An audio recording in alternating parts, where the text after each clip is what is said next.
अब आप ये नई फिल्म में काम कर रहे हैं जिसका नाम है अजय जी।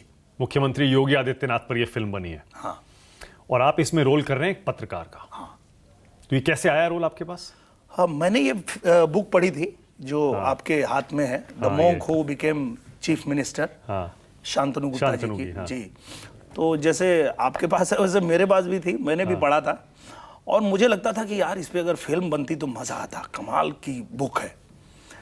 और संजोग देखिए, जब शांतनु जी गए अमेरिका तो वहाँ अजय जी उनको मिले, अजय मेनगी, और वो इंडिया से हैं पर अब अमेरिकन सिटीजन हैं वो। उन्होंने कहा कि मुझे भाई इस फिल्म को बनाना है, इस बुक पे अगर आप इजाज़त दो। तो उन्होंने कहा बनाइए, तो अच्छी बात है भाई, मेरी बुक पे फिल्म बनेगी, मेरे को तो और अच्छा है। फिर इसमें जुड़ गए डायरेक्टर हमारे रविंद्र गौतम जी, और रविंद्र गौतम जी ने मुझे अप्रोच किया कि मैं चाहता हूं कि एक रोल आप इसमें करें। मैंने कहा योगी जी पे फिल्म बन रही है, आप मुझे सिर्फ खड़ा करोगे, मैं खड़ा रहूंगा हाथ जोड़ के, उसमें कुछ भी करा लो, मैं करने को तैयार हूं, पर मुझे इस फिल्म का पार्ट बनना है। हाँ, इस फिल्म का पार्ट बनना है, क्योंकि मैं जितनी भी फिल्में करता हूं उसमें हम लोग ये देखते हैं कि एक आदर्श किरदार को बनाया जाता है कि आदर्श बेटा है, आदर्श नागरिक है, समाज के लिए लड़ रहा है, अच्छा कर रहा है, ये क्रिएट करते हैं। पर यहाँ तो साक्षात रियल हीरो हमारे सामने है, तो उनके ऊपर फिल्म बन रही है। तो पत्रकार का रिश्ता योगी जी से इस फिल्म में कैसा दिखाया गया है? पत्रकारों का, मीडिया का बहुत अच्छा दिखाया गया है। और होता ही ऐसा है कि पहली बार वो जब मैं उनसे मिलता हूँ तो कुछ फोटो वोटो खींच रहा हूँ जहाँ पे कुछ गलत हुआ है, तो बोले ये सब करके करोगे क्या, जब छापना है नहीं तुम लोगों को। हाँ। और डांट देते हैं मुझे। हाँ। तो मैं बोलता हूँ अरे मुझे डांटने से कुछ नहीं होगा, मेरा काम है कवर करना और देना, जिनकी जिम्मेदारी है उसको पब्लिश करना, उनको ठीक करिए आप। तो शुरुआत बहस हो गई वहां, यहां से शुरू होता है। अच्छा। फिर वो धीरे धीरे चीजें, अब जब एक पत्रकार जो समाज में कुछ अच्छा करना चाहता है, एक राजनेता जो समाज में अच्छा करना चाहता है, एक अधिकारी जो समाज में अच्छा करना चाहता है, अगर ऐसे लोगों की टीम बन जाए तो ही उत्तम प्रदेश बनता है। तो ये तब की बात है जब योगी जी सांसद बने थे। सांसद बने थे। तो उनके कौन से टर्म, कई टर्म सांसद रहे ना वो तो? फर्स्ट टर्म का है ये पूरा? हाँ, मतलब उसके पहले ही जब वो सांसद नहीं बने थे, कहानी तो ये शुरू हो जाती है उनके गांव से। क्योंकि ये फिल्म करते हुए मैंने ऐसा देखा कि इस फिल्म में लोग जो सीएम बनने के बाद योगी जी को सब जानते हैं। हाँ। पर इसमें आप वो जानेंगे जो आज तक मैं भी नहीं जानता था, कि वो बचपन में कैसे थे, उनका परिवार, उनके माँ बाप, वो मतलब पहाड़ी इलाके में कैसे साधारण परिवार में पैदा हुए। अभी जब ये लोग, हमारे जो टीम के लोग थे, डायरेक्टर और राइटर, ये लोग जब रिसर्च करने उनके गांव गए तो उनके गांव तक सड़क नहीं पहुंच पाई। पहाड़ी इलाका है तो कुछ पहले ही उनको रोक के और पैदल जाना पड़ा।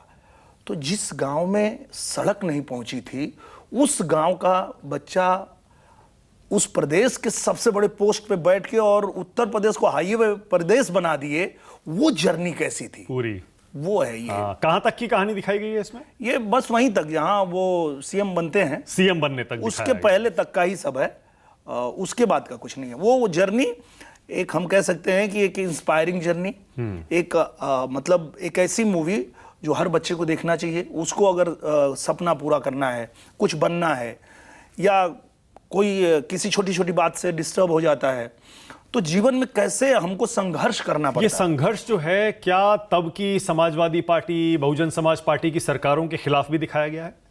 बिल्कुल। वो पूरा जो समय था, जो उस समय का सिस्टम था, उस समय की जो सरकार थी, उसके अलावा जब वो पढ़ाई कर रहे थे तो छात्र जीवन में भी उन्होंने जो चीजें देखी और जिसका विरोध किया, वो पता चलता है कि आज योगी जी जो कर रहे हैं वो आग बहुत पहले से जली हुई थी। क्या वाकई योगी जी को इतना प्रताड़ित उस समय किया गया था जब सपा और बसपा की सरकारें होती थी? एक बार तो संसद में रो रहे थे, याद है आपको? ये वो दिखाया है? बिल्कुल बिल्कुल। और तो फिल्म में दिखाया है वाला सीन, संसद में रोते हुए वाला? फिल्म में होगा ही। लेकिन मैं एक बात कहना चाहता हूं कि योगी जी जो आज इतना कड़ा फैसला ले पाते हैं, उसके पीछे कारण यही है कि वो बहुत ही सेंसिटिव है। वो बहुत मतलब किसी का दर्द देख के द्रवित हो जाते हैं, दुखी हो जाते हैं। गलत देखते हैं, उनसे बर्दाश्त नहीं होता, तुरंत भड़क जाते हैं। तो एक सेंसिटिव आदमी ही इस तरह के कड़े फैसले ले सकते हैं। और आप सोचिए ना कि अपने परिवार को छोड़ना, माँ को, बहन को, भाई को, बिल्कुल 22 साल की उम्र में त्याग देना, वो क्या दृश्य है। वो देख के तो हम लोग लोग कहते हैं कि बड़ी कड़े किस्म के हैं, कुछ लोग तो पत्थर दिल बताते हैं, बुलडोजर चला देते हैं, किसी के बारे में सोचते नहीं है, एंटी मुस्लिम है, तमाम तरह की बातें उनके बारे में। नहीं, बिल्कुल नहीं। मैं जितना जानता हूं, उन्होंने कभी भी इस तरह का काम नहीं किया कि किसी जाति धर्म संप्रदाय के खिलाफ कुछ काम हो। नहीं, यह है कि अगर कोई गलत कर रहा है तो फिर वो जाति धर्म और संप्रदाय का दायरा नहीं देखते हैं। भाई गलत कर रहे हो तो तुमको सजा मिलेगी, चाहे तुम हमारे पार्टी के हो, चाहे तुम हमारे कैबिनेट के हो, चाहे हमारे प्रदेश के हो, चाहे कहीं के भी हो, गलत नहीं सहेंगे। तो ये छवि गलत बनाई गई है क्या उनकी?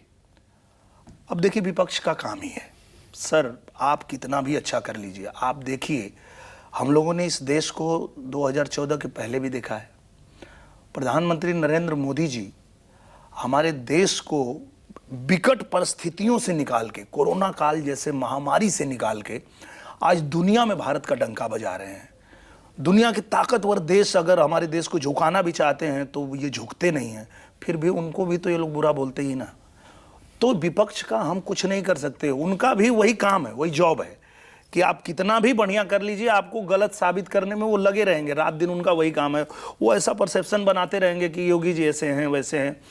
पर आप देखिए कि योगी जी के आने के पहले का उत्तर प्रदेश और आज का उत्तर प्रदेश, योगी जी जब तक नहीं आए थे उसी उत्तर प्रदेश में न बेटी सुरक्षित थी, न व्यापारी सुरक्षित था, ना ही कोई व्यापार लगाना चाहता था, यहां तक कि कोई शूटिंग करने जाना नहीं चाहता था। गुंडा राज सही कहते हैं यानी बीजेपी? 100%। और आज ये लोग जो बात कर रहे हैं ना, वोट चोरी की बात कर रहे हैं, हम लोगों ने देखा है कि वोट चोरी कैसे होती है और ये लोग कैसे करते थे।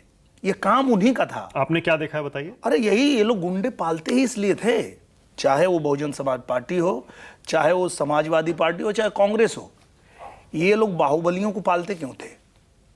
कारण यही था, बूथ कैप्चर करने के लिए। बूथ कैप्चर करेंगे, दबंगई करेंगे, गुंडई करेंगे। पर वो गुंडई को, दबंगई को खत्म किया आकर के योगी जी ने।